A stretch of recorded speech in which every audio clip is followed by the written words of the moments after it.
На посещение в училище Димчо Дебелянов в Бургас са гости от Унгария, Португалия, Естония, Ирландия и Испания. Поводът на визитата е съвместно обучение по международна програма "Водата, всяка капка е важна". Ученици и ръководители, участници в международната програма ще посетят богатия на влажни зони Бургаски регион. Все по-често се налага да си припомняме, че ресурсите от питейна вода на земята са ограничени, а потребностите на хората нарастват. В продължение почти на цяла учебна година ученици от Бургаското училище Димчо Дебелянов са участници в международен проект по програма "Учене през целия живот".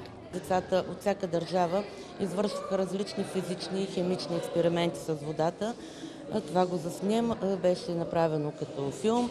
В портфолио учениците направиха с тези опити, своите изводи направиха. И сега всяка държава, всъщност ще представи своя труд по тази част от проекта. Основна задача на програмата е възпитаването на ново екопоколение, чието приоритет е опазване на околната среда. Проектът "Водата, всяка капка е важна" се провежда в рамките на 2 години. През изминалата първа година преподавателите с гордост споделят, че част от целите вече са налице.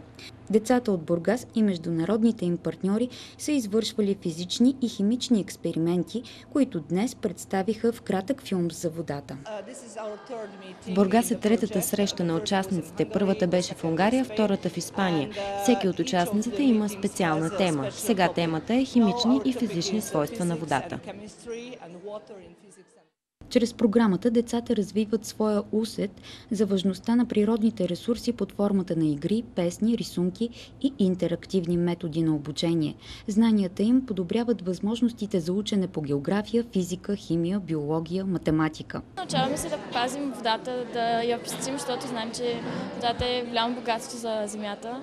До година втората част на проекта, която ще има още много мероприятия. Вече ще започнат учениците да се занимават с флората, фауната, около водните басейни и във водните басейни, опазването вече на живата природа.